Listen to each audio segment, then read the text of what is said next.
Bueno, es para mí un placer y un honor presentar a los siguientes ponentes en la mesa de experiencias educativas y de educación. Me acompañan, empezando por mi derecha, querida amiga Tamar Suagil y Sara Yukovic. Son profesoras en la Universidad Católica de Valencia, doctora en pedagogía, lleva la política comparada y para nosotros, para el Ministerio de Educación, para el CNIE, es una colaboradora muy querida en la casa.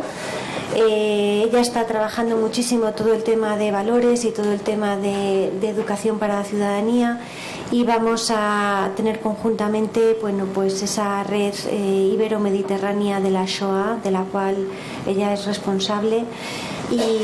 Y bueno, pues es para mí un placer dejarle la palabra porque es una de nuestras queridas amigas que se tiene que ir, que pierde el ave. Muchísimas gracias, Tamar y Sara.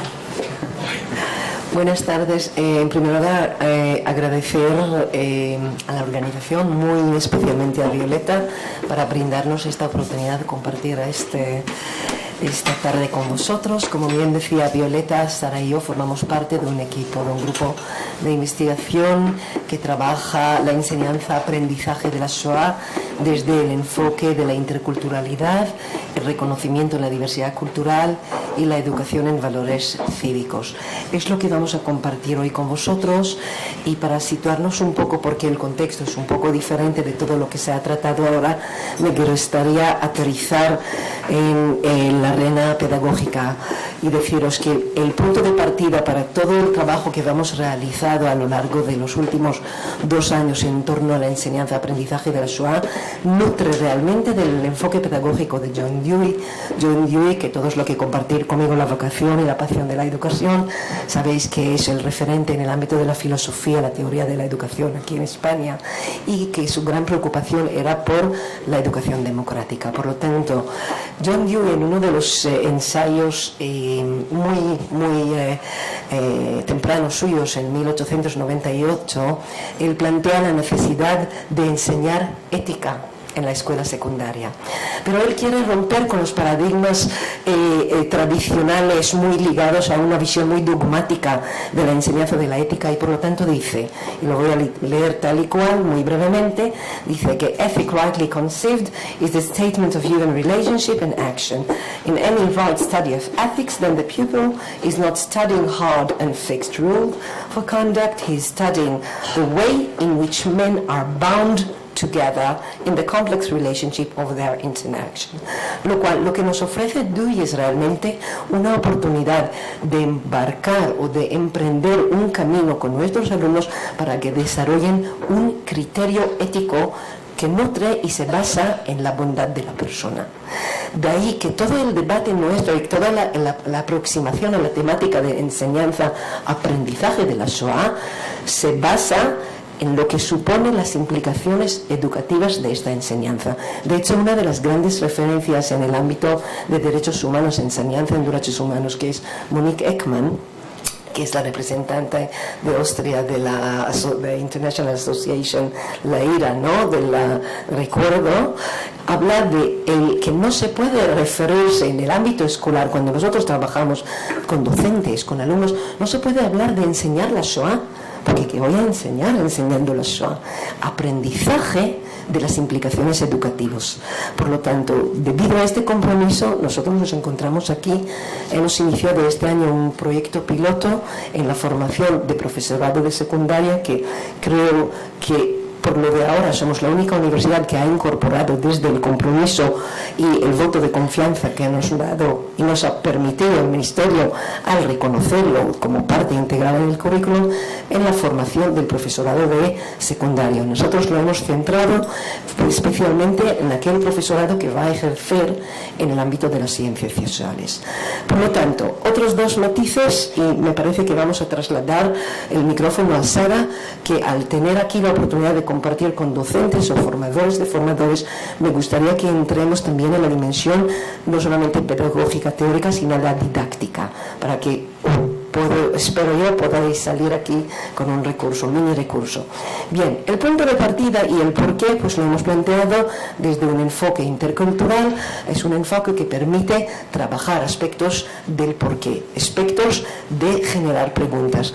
En este sentido, yo creo que estamos muy marcados por el discurso de Hannah Arendt, realmente, que ha sido mencionada aquí en varias ocasiones, cuando Hannah Arendt habla de la banalidad del mal y dice que realmente lo que choca a Hannah Arendt cuando ella presencia el juicio, ¿no?, de Eichmann, es el hecho que Eichmann ha dicho que él realmente no es antisemita. Eichmann solamente se ha dedicado a hacer aquello que se le ha indicado. Esa es la gran preocupación nuestra. Por lo tanto, entendemos que desde un enfoque intercultural, un enfoque comprometido con generar este tipo de aproximación, de plantear el porqué del rechazo a la otredad, nosotros vamos a poder generar, por lo menos en nuestros futuros profesores y luego en los alumnos, este compromiso con una postura activa, comprometida, que en el día de mañana o el día de hoy, si queremos, incluso cuando tenga que tomar la decisión, tal y como decía John Dewey, que tenga la decisión correcta éticamente.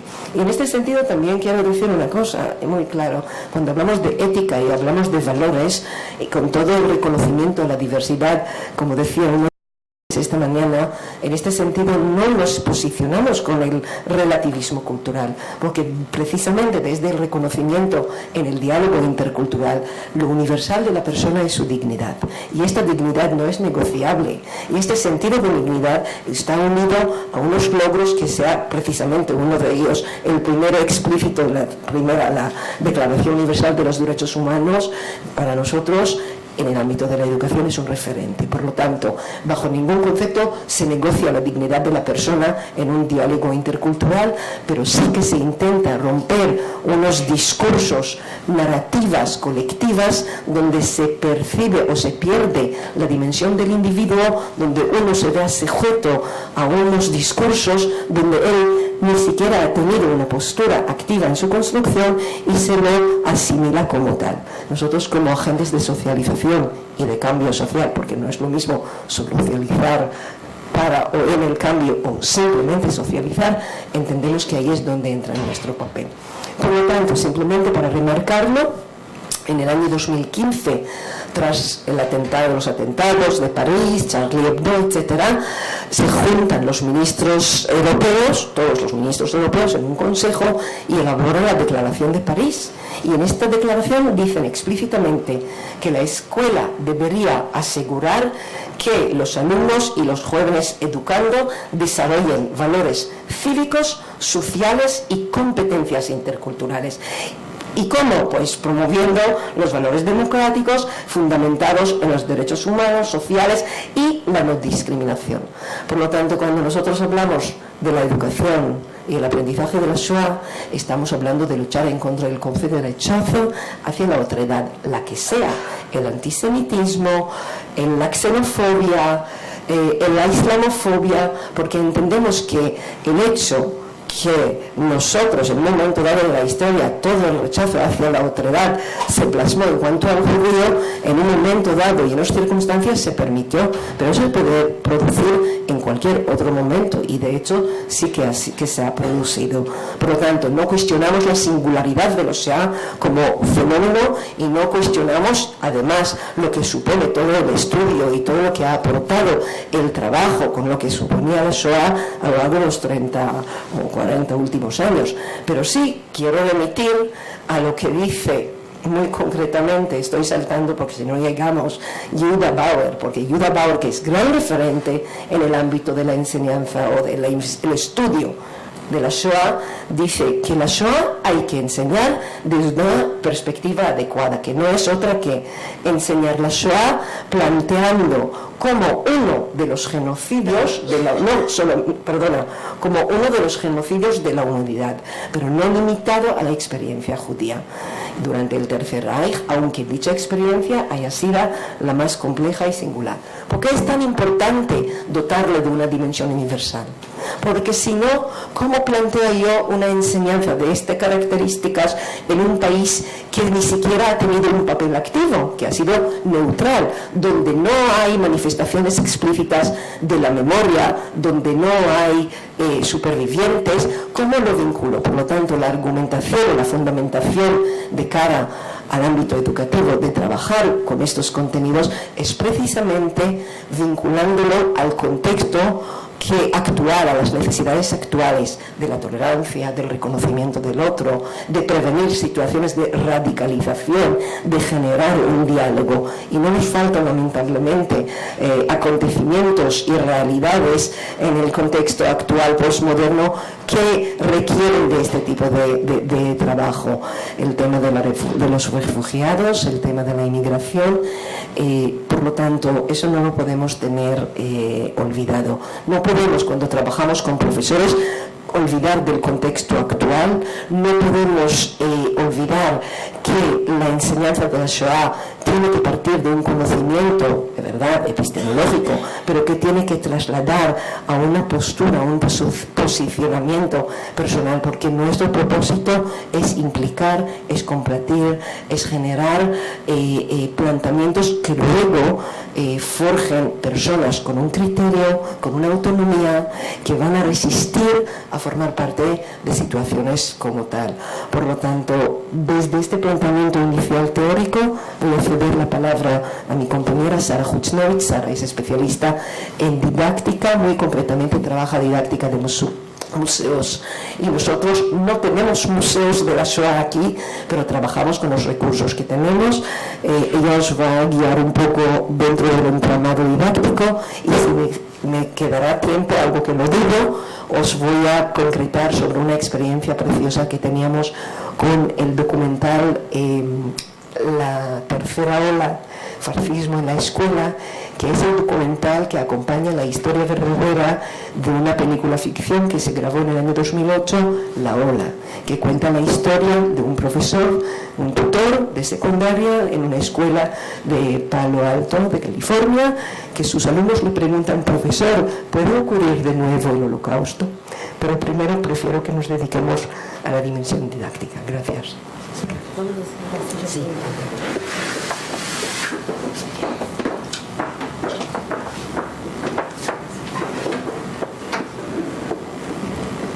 Bueno, buenas tardes. Hago extensivas las palabras de Tamar respecto a los agradecimientos en general y a todo lo que estamos aprendiendo en estas jornadas. Voy a hablar de algo que prácticamente no se nombró entre ayer y hoy aquí, pero que para mí y desde mi perspectiva es un recurso muy potente, que lo tenemos al alcance de la mano y que deberíamos trabajarlo, o que podría ser uno de los recursos utilizables en las aulas. Y voy a hablar del tema del patrimonio, tanto material como inmaterial. Llamamos patrimonio material, evidentemente, a todas las evidencias del pasado, ¿vale?, que tenemos a nuestro alcance. Y patrimonio inmaterial, desde las construcciones que cada una de las culturas hace, que puede ser desde una celebración hasta la gastronomía, hasta inclusive un testimonio.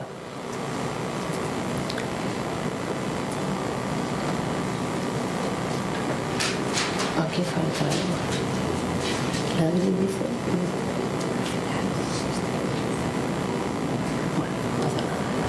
Yo quiero hablar de algunos conceptos que tienen que ver directamente con un patrimonio particular, que es el patrimonio traumático, que llamamos patrimonio traumático a todos los aspectos, elementos y espacios que están vinculados con algún momento traumático ocurrido en una sociedad. Esto no significa que solamente hablemos de campos de concentración como espacios traumáticos. Una cárcel, por ejemplo, es un espacio traumático.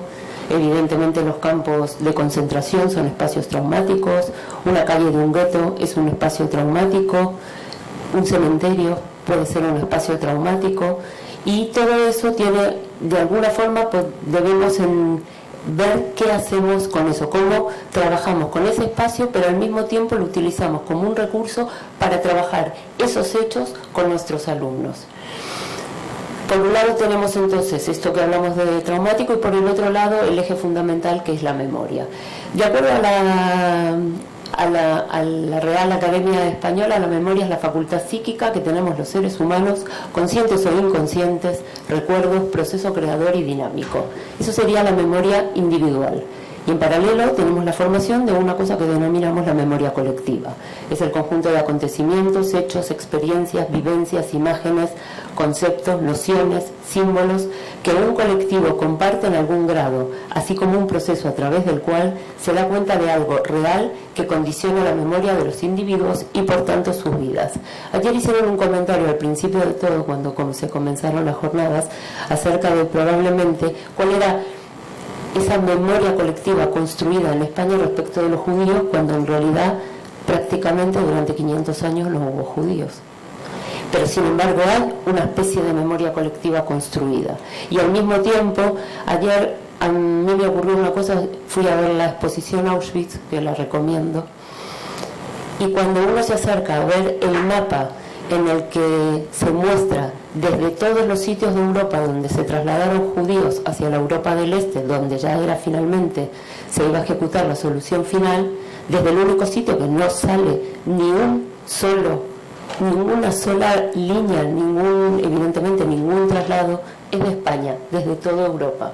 Con lo cual nos encontramos en una situación donde poder hablar de la Shoah y de lo que eso significa aquí en España, pues efectivamente, tal como lo comentaron ayer, puede quedar muy lejos, a pesar de lo que nosotros estemos diciendo ahora desde el punto de vista teórico que nos estemos refiriendo. Y hago especialmente una alusión a los jóvenes que tenemos en las aulas hoy en día. Por el otro lado, hablamos del trauma, es esa emoción o impresión negativa que dura en el tiempo, y esos espacios vinculados a acontecimientos vividos en shock que han tenido consecuencias a lo largo de la historia en los individuos y en los colectivos que han transitado por esos espacios. A su vez, tenemos otros elementos a tomar en cuenta, que es la museografía propiamente dicha, que es esa representación de ese discurso que queremos transmitir. En este caso, la representación de la museografía normalmente lo que representa es una historia oficial, pero que en paralelo convive con las visiones espontáneas de las propias personas. Si alguno de vosotros ha visitado, por ejemplo, alguno de los campos de concentración, está por un lado tal y como lo explican, y al mismo tiempo vamos a ver velas, vamos a ver flores, vamos a ver banderas, y esas son las expresiones propias, espontáneas de las personas o que visitan, bueno, básicamente que visitan. Ejemplos de espacios traumáticos tenemos desde museos dedicados a la guerra, campos de concentración, campos de detención, refugios, cementerios, monumentos, cárceles, y podríamos enumerar un sinfín de estos espacios en cada uno de los países, en este caso de Europa, pero también podría dar ejemplos de los que yo conozco como en Latinoamérica. Lo voy a saltar esto, sí. ¿Qué recursos didácticos utilizamos dentro del campo del patrimonio? Por ejemplo, usamos la explicación, efectivamente, construir un relato, construir una narrativa, que es la macro historia que vamos a contar. Tratamos de trabajar experiencias. Ayer, por ejemplo, esto se ve muy bien en la exposición de Auschwitz, que está ahora en Madrid. Cuando uno entra a la exposición, uno podría decir, bueno, ahora voy a empezar a ver objetos vinculados al tema, etc. Sin embargo, hay una selección que solamente habla de dos objetos, y en mi opinión personal uno puede ver esa exposición y entender solamente sin recorrerla, quedándose en la primera sala con los dos objetos que se han seleccionado. Se ha seleccionado unas ruedas de vagón y se ha seleccionado un zapato. ¿Por qué se ha hecho eso? Mi interpretación. Uno, la representación de los objetos vinculados directamente a la masacre, a la destrucción, la rueda del vagón, que sin decir nada, nos habla de transporte, nos habla de los judíos que estaban encerrados en esos vagones, nos habla de la participación de diferentes geografías y de diferentes países, nos habla de traslado, nos habla de desarraigo, solamente la rueda de un vagón. Y el otro objeto es un zapato, y ese objeto nos habla de las personas. Han conseguido algo muy interesante, que es poner en paralelo las personas, las experiencias, la vida la vida y la muerte, ¿vale? Y al mismo tiempo los objetos que dan cuenta de esa memoria. Ese zapato, si no fuese porque dice en su cartela, ¿vale?, que es un zapato que está traído de Auschwitz, es un zapato con una vida. Y podría ser cualquier zapato de cualquier zapato de esos años, porque tiene una moda ese zapato, y tiene un color, y tiene una forma, una textura, etcétera, un tipo de tacón, ¿vale? Nos habla de unos determinados años. A mí me parece muy interesante que nosotros estemos en la obligación de, en paralelo, trabajar la teoría, los datos, la historia, pero al mismo tiempo las personas, ¿vale? Y eso nos obliga a generar una experiencia en nuestro visitante. Evidentemente la personalización, que eso es algo que a lo mejor aquí no lo hemos nombrado, o sea, no se ha nombrado ni ayer ni hoy, pero sin embargo debemos hablar de personas, sino de números, a pesar de que el número es significativo, porque el número en este caso habla de la dimensión de la tragedia, pero con eso y todo, si no lo llevamos al plano de las historias personales, de la vida real, difícilmente conseguiremos que nuestros alumnos empaticen. Y si no conseguimos que las personas empaticen con las personas, pues entonces podemos utilizar ciertos lenguajes, como hoy a mí personalmente me ha llamado mucho la atención, que sigamos utilizando la palabra exterminio, cuando la palabra que toca es matanza. Exterminio es a los bichos, no a las personas. Y eso es otro de los aspectos que, así como lo has tomado tú antes viniendo en la literatura, nos tiene que importar mucho el lenguaje que utilicemos. Se mataron a personas, eso se llama matanza, y los nazis llamaban a eso exterminio. Entonces, este tipo de aspectos creo que son parte de cómo construiremos la memoria y que hacen a la construcción, en este caso, insisto yo, vinculada al tema de patrimonio tanto material como inmaterial. Trabajar las emociones, fotos, vídeos, etcétera. Trabajar el espíritu del lugar, reconstruir esos espacios y, por supuesto, como no, mostrar la magnitud del sufrimiento. Actualizar el conflicto. ¿Qué significa actualizar el conflicto? Es traerlo a lo que a mí me representa, lo que a mí me lleva en el aquí y ahora. Un joven adolescente no va a poder empatizar con la Shoah ni va a poder comprenderla de forma profunda si no es capaz de hacer alguna vinculación con su situación real aquí y ahora. ¿Y a qué me refiero? Todos los días pasan en las aulas muchas situaciones que deberíamos nosotros ser capaces de poder vincularlas con la historia y al mismo tiempo con la actualidad. Evidentemente edificios que son memoriales, yo aquí puse dos ejemplos, el Museo Judío de Berlín, o por ejemplo la museografía que se ha hecho hace muy poquitos años en la Escuela de Mecánica de la Armada de la Argentina, como otro espacio trágico. La recreación histórica es otro aspecto que a veces se desarrolla, que tiene ciertas controversias, este tema, pero al menos lo deberíamos estudiar. Los museos para los niños, o cómo se cuenta esta historia para los niños. Recomiendo especialmente la exposición Remember the Children, la que se puede ver en el Museo del Holocausto en Washington. Y por supuesto todo, evidentemente, claro que está tenido por un aire de sacralidad, porque de lo que vamos a hablar es de recordar a personas. Eso significa las llamas eternas, las placas, las flores, las capillas, inclusive algunos textos religiosos. Quiero decir que nosotros nos decantamos a la hora de trabajar con el alumnado en dos niveles.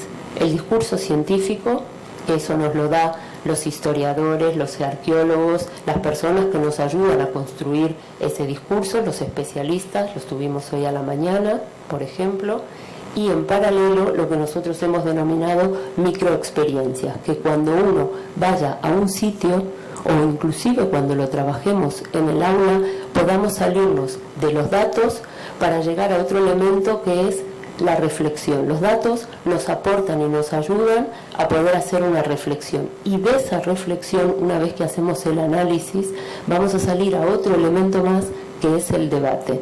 El debate es fundamental y a pesar de que nosotros aquí no tenemos tiempo de debatir entre nosotros, ¿qué aporta el debate? Que el otro se sienta parte de lo que estamos hablando, que no sea un espectador. Yo creo que no es un tema para hacer que nuestros alumnos sean espectadores, sino que se puedan incorporar y puedan hablar de lo que eso significa para ellos. A lo mejor a alguno no le dice nada, pues que también tenga la oportunidad de decirlo. Y lo último, y para terminar, porque creo que estamos en un ámbito educativo, puse esta cita que es: ahí donde se queman libros se acaban quemando también seres humanos. Y quiero hacer una alusión a esto. Este texto habla de la quema de libros.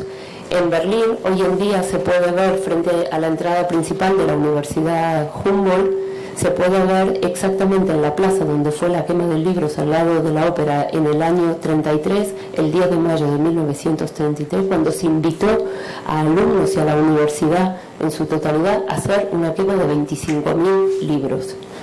Eso habla, y hoy en día lo que hay ahí es un cristal, no sé si alguno tuvo la oportunidad de verlo, es un cristal y una biblioteca, y que desde la calle, si uno mira hacia abajo, se ve los estantes de una biblioteca vacía. Eso es de lo que estamos hablando, eso es patrimonio, porque es lo que a mí me va a permitir empezar a hablar del tema. Si yo no tengo hoy aquí en España ese espacio, pero sí puedo conseguir esa foto y sí puedo hacer un ejercicio con esa foto. Y a lo mejor probablemente no tenga que empezar diciendo que eso es la representación de lo que ocurrió en Berlín en el año 33. A lo mejor tenga que empezar preguntándoles a los alumnos qué creen que es una biblioteca que no tiene libros, por ejemplo.